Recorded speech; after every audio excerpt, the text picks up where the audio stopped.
गुरुकुल ज्ञान खानना पे आपका स्वागत है। और आज का जो चैप्टर है बहुत ही जो है ख़ास है, विश्व की नदियों से संबंधित है। कैसे कैसे नदियाँ एग्जाम में पूछी जाती हैं उसके बारे में पढ़ेंगे। और कुछ भाई सोच रहे होंगे कि एक एक नंबर के लिए 10-10 20-20 मिनट की वीडियो हमने देखनी पड़ रही है, कितना नेट अपना वेस्ट हो रहा है। मगर उन भाइयों से मिलना जो एग्ज़ाम में एक एक दो दो नंबर से रहे, चाहे पिछले दिल्ली पुलिस का कोई एग्ज़ाम हो, चाहे यूपी का एग्ज़ाम हो, उन्होंने पता है कि एक एक दो दो नंबर की कीमत क्या है। आप वही व्यक्ति हो जो काफ़ी समय से जो है लगातार टिकटॉक पे नेट फूक दिया, मगर वो कुछ नहीं, जब पढ़ाई की बात आई तो अब जो है इस तरह की बातें आपके दिमाग में आ जाए। मगर ध्यान रखियो कि एक एक नंबर से ही आगे बढ़ना है। तो आइए, जो है आपका नदी का चैप्टर स्टार्ट होता है, विश्व की नदियाँ। और बड़ा ही इंपॉर्टेंट चैप्टर है। कैसे कैसे क्वेश्चन विश्व की नदियों से लेकर एग्जाम में आए हैं, सब क्वेश्चन जो है इसी मैप के अंदर है। और बड़ा इंपॉर्टेंट चैप्टर है। गलती देखिएगा कि हम गलती कहाँ करते हैं। हम याद करके जाते हैं कि नील नदी निकलती है कहाँ से, विक्टोरिया झील से। मगर एग्जाम में क्या क्वेश्चन आएगा नील नदी को लेकर, बड़े ध्यान से समझिएगा। अमेजोन नदी हमने पढ़ी कि जल आयतन के हिसाब से सबसे लंबी नदी है अमेजोन, मगर पिछले वर्ष के एग्जाम में क्वेश्चन आया था अमेजन नदी का, वो भी हम पढ़ेंगे। मगर सबसे पहले बात करते हैं जो पिछले वर्ष यहाँ से कुछ क्वेश्चन पूछे गए इस एरिया से, उसको समझते हैं। और ये अपना भारत है, इधर जो है म्यांमार और आपका थाईलैंड जो है, वियतनाम है, लाओस है, कंबोडिया है, ये कुछ देश हैं। और इधर जो है दक्षिण पूर्वी एशिया के जो देश हैं, कुछ नदियां हैं जो आपको पढ़ने के लिए मिलेंगी और बड़ा इंपॉर्टेंट नदियां हैं। तो सबसे पहले चलो श्रीलंका की बात करते हैं। तो महाबोली गंगा, बड़ा इंपॉर्टेंट क्वेश्चन है कि महाबोली गंगा नदी कहाँ बहती है। तो महाबोली गंगा नदी बहती है आपके श्रीलंका में। दूसरा नदी पढ़ते हैं साल्वीन। देखिएगा जो ये म्यांमार है, और म्यांमार और थाईलैंड के मध्य से निकल रही है एक नदी साल्वीन, ये भी पूछी गई थी। चीन से आती है, तिब्बत के पठार के पास से। और साल्वीन नदी बड़ा इंपॉर्टेंट है कि म्यांमार और थाईलैंड के मध्य कौन सी नदी बहती है। तो ध्यान रखिएगा उसी नदी का नाम है साल्वीन नदी। ये जितनी भी नदियां हैं दक्षिण पूर्वी एशिया की, तो ध्यान रखिएगा एग्जाम में प्रत्येक वर्ष पूछी जाती है। तो साल्वीन नदी जो है म्यांमार और थाईलैंड में बहती है और अंडमान सागर में गिरती है। किस सागर में गिरती है? अंडमान सागर में। ऐसे ही मेकांग नदी, बहुत इंपॉर्टेंट क्वेश्चन है। और मेकांग नदी तो इतनी ज़्यादा इंपॉर्टेंट है क्योंकि दक्षिण पूर्वी एशिया की सबसे लंबी नदी है मेकांग, निकलती है तिब्बत के पठार से, चीन से। और अब देखिएगा इसका विस्तार कितना भयानक है। आपका म्यांमार हुआ, आपका थाईलैंड हुआ, आपका कंबोडिया हुआ, और जो है वियतनाम लाओस से बहती हुई इधर पूर्वी जो है चीनी सागर में गिर जाती है। इसी का नाम है मेकांग नदी। दक्षिण पूर्वी एशिया की सबसे लंबी नदियों में जानी जाती है मेकांग नदी। और साल्वीन को भी हमने पढ़ लिया, और इधर कौन सी नदी है? मेकांग है। अब है इरावदी। इरावदी एक नदी है जो आपका म्यांमार में बहती है। म्यांमार में जो है बहने वाली नदी का नाम बताइए, तो उसी का नाम है इरावदी। शुरू में हमने देखा था महाबोली गंगा को श्रीलंका में, उसके बाद थाईलैंड, म्यांमार, साल्वीन नदी। उसके बाद जो है आपका म्यांमार है, थाईलैंड है, आपका वियतनाम है, लाओस है, कंबोडिया है, उनसे बहती हुई नदी है मेकांग है। और अब जो है हम पढ़ रहे हैं आमूर नदी के बारे में। बड़ा ही क्वेश्चन इंपॉर्टेंट है क्योंकि पिछले वर्ष क्वेश्चन को इस प्रकार से पूछा गया था कि उस नदी का नाम बताइए जो रूस और चीन के मध्य बहती है।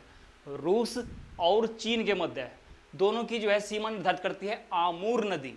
आमूर नदी जो है वो रूस और चीन के मध्य बहती है। देखो एशिया की यदि सबसे लंबी नदी पूछता है, लगभग 6300 किलोमीटर लंबी बहती है, पूरे एशिया की जो है सबसे लंबी नदी है। और उसी का नाम है यंगतजे, चीन में बहती है, तिब्बत के पठार से निकलकर इधर पूर्वी जो है चीनी सागर में गिर जाती है। और ध्यान रखना यंगतजे नदी ही एशिया की क्या है? सबसे लंबी नदी है। इस एरिया की बात की हमने, और उम्मीद है आपने नदी जो है ध्यान रखा होगा। आमूर नदी को बहुत इंपॉर्टेंट तरीके से नोट कीजिएगा। रूस और चीन के मध्य जो है सीमा बनाती है आमूर नदी। ऐसे एक बार एग्जाम में पूछा था कि उत्तर की ओर बहने वाली, उत्तर की ओर का मीनिंग है कि आर्कटिक सागर की ओर बहने वाली जो है रूस के एरिया में, तो उसी का नाम है लीना नदी। इस एरिया में चलते हैं। अरल सागर जो है, अरल सागर में कौन दो नदियां गिरती है? एक अमू दरिया है, एक है सर दरिया। अरल सागर में गिरने वाली दो नदियां अमू दरिया और सर दरिया। ऐसे ही कैस्पियन सागर, कैस्पियन सागर जो आपने पहले भी एक बार पढ़ा था कैस्पियन सागर के बारे में जब झील आई थी। और कैस्पियन सागर में गिरने वाली नदी जो इंपॉर्टेंट है और यूरोप की सबसे लंबी नदी भी है, तो यूरोप की सबसे लंबी नदी वोल्गा किस सागर में गिरती है? ऑप्शन आते आपके पास वहां काला सागर, कैस्पियन सागर या अरल सागर। तो यूरोप की सबसे लंबी नदी जो है वोल्गा, वो गिरती है किस सागर में? वो गिरती है कैस्पियन सागर में। ऐसे ही आगे बात करते हैं काला सागर की। काला सागर भी बड़ा इंपॉर्टेंट है कि काला सागर में कौन सी नदियां गिरती हैं यूरोप की? तो एक नदी है डेन्यूब और एक नदी है नीपर। डेन्यूब और नीपर नदी दोनों गिरती है कहाँ? काला सागर में। मगर डेन्यूब नदी से क्वेश्चन आता है, एनटीपीसी में आया था एक बार, कि डेन्यूब नदी जो आपका ब्लैक फॉरेस्ट से बहती है, जर्मनी का ब्लैक फॉरेस्ट से बहने वाली नदी का नाम बताइए। डेन्यूब। और यूरोप की जो है 5 देशों की राजधानी भी डेन्यूब पर है, ये भी इंपॉर्टेंट क्वेश्चन है। वह नदी बताइए जो 5 देशों की राजधानी है यूरोप में, और वो नदी है आपका डेन्यूब। ये क्वेश्चन जो है इंपॉर्टेंट है और थोड़े लिखने लायक भी क्वेश्चन है। अब बात करते हैं यूरोप की एक नदी की और बात करते हैं राइन नदी। देखिएगा कितना इंपॉर्टेंट है, और नदी का नाम है राइन। देखो ऐसे ऐसे क्वेश्चन एग्जाम पूछ लेता है कि किसी तेल नदी का नाम बताइए, किसी कोयला नदी का नाम बताइए। तो राइन नदी जो है वो कोयला नदी के नाम से जानी जाती है। राइन नदी जानी जाती है किस नाम से? कोयला नदी के नाम से। यूरोप में बहती है। और इसी का इंपॉर्टेंट क्वेश्चन है कि नीदरलैंड में, कौन से देश में? नीदरलैंड में रॉटरडम बंदरगाह एक व्यस्तम बंदरगाह माना जाता है बहुत ही। रॉटरडम बंदरगाह किस नदी पर है? तो वो है राइन नदी पर, और जिसी का नाम है कोयला नदी। उम्मीद है आपने यूरोप की नदियां जो है अच्छी तरीके से पढ़ ली। राइन नदी को हमने पढ़ा, रॉटरडम बंदरगाह ये बड़ा इंपॉर्टेंट क्वेश्चन है, सबसे व्यस्तम बंदरगाह यूरोप का है। और यह नदी जो है अपने जो है आंतरिक जलमार्ग के लिए प्रसिद्ध है। राइन नदी, डेन्यूब को हमने पढ़ा, जर्मनी के ब्लैक फॉरेस्ट से बहती है, और 5 देशों की राजधानियां वो किस नदी पर है? ये आपने नोट करना क्वेश्चन। तो वो डेन्यूब पर है जो काला सागर में गिरती है, और नीपर भी गिरती है काला सागर में। वोल्गा को हमने पढ़ लिया कैस्पियन सागर में, और अमू दरिया सर दरिया गिरती किसमें? अरल सागर में। उत्तर की ओर ऐसे बहने वाली नदी का नाम है लीना, जो आर्कटिक महासागर की ओर बहती है। अब बात करते हैं अफ्रीका महाद्वीप की। और अफ्रीका महाद्वीप की नदियां जो है वो बहुत ज़्यादा इंपॉर्टेंट है, बहुत ही बड़ा एग्जाम में पूछा जाता है क्वेश्चन यहाँ से। और आइए बात करते हैं, देखो मकर रेखा को जो है 2 बार काटने वाली नदी हमने पढ़ी ली पहले भी, लिम्पोपो है। मकर रेखा को 2 बार विभाजित करने वाली नदी का नाम है लिम्पोपो। ऐसे ही अब जो नील नदी से क्वेश्चन आता है उसको कभी गलत मत करिएगा, क्योंकि नील नदी बहुत इंपॉर्टेंट है। आइए उसका क्वेश्चन समझते हैं।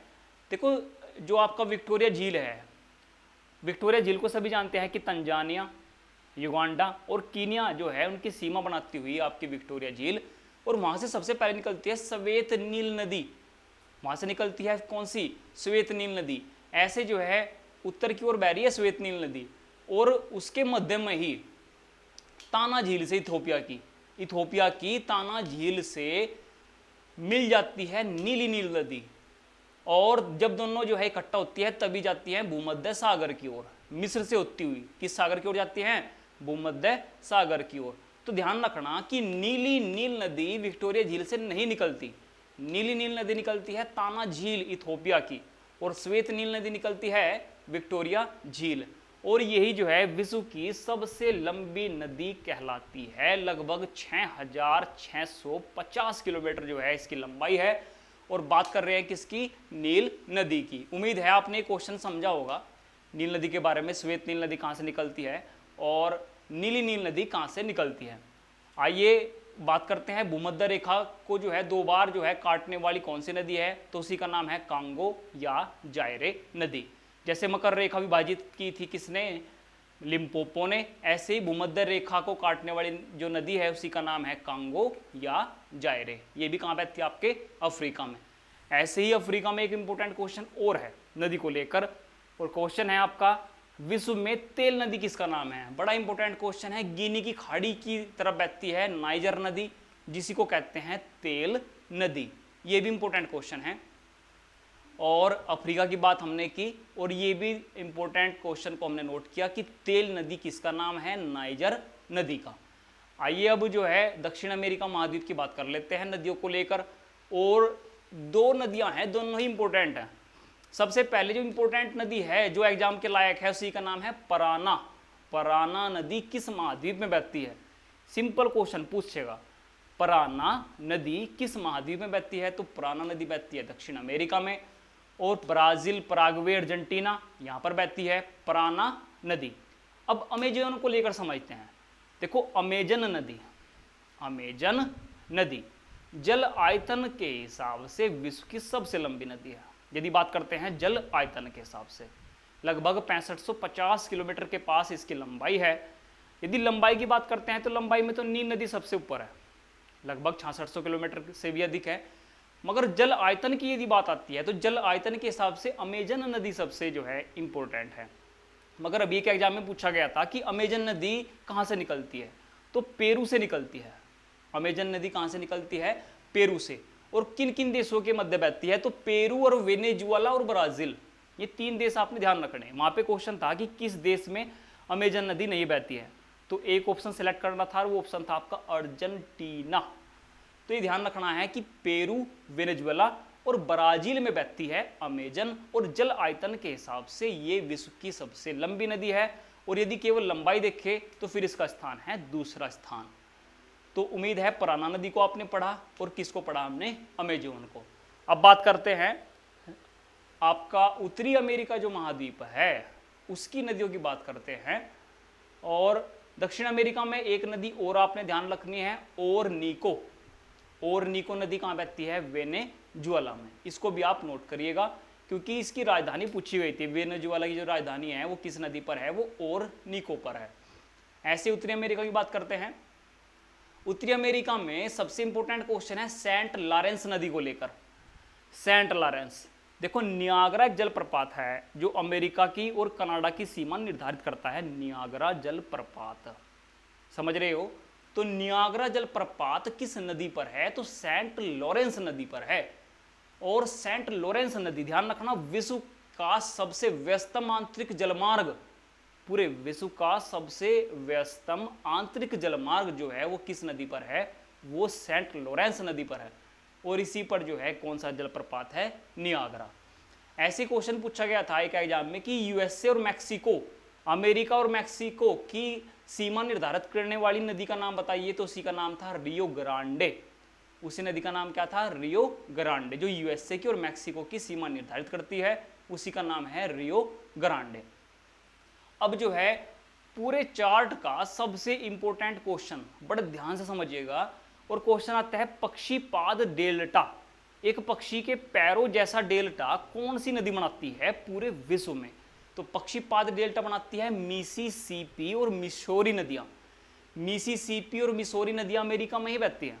और इंपॉर्टेंट क्वेश्चन है कि वे बनाती हैं पक्षीपाद डेल्टा, पक्षी के पैरों जैसा, उसके पंजे जैसा एक डेल्टे का निर्माण करते हैं। सभी को पता है डेल्टा क्या होता है, जब कोई नदी मिट्टी को जो है बहाकर लाती है और एक स्थान पर छोड़ देती है तो एक डेल्टा का निर्माण हो जाता है। तो मिसिसिपी और मिसौरी नदी जो है पक्षीपाद डेल्टा बनाती हैं, और वो कहाँ है, आपका अमेरिका में है। देखो शुरू से समझते हैं। और केवल एक जो है ऑस्ट्रेलिया को और ध्यान रखते हैं। मरे और डार्लिंग नदियाँ कहाँ बहती है, मरे और डार्लिंग नदियाँ ये बहती है आपका कहाँ पर, ऑस्ट्रेलिया में। तो उम्मीद है आज कल जो लेक्चर है नदी का आपने पसंद आया होगा। और जितने भी क्वेश्चन थे सारे के सारे बहुत इंपॉर्टेंट है।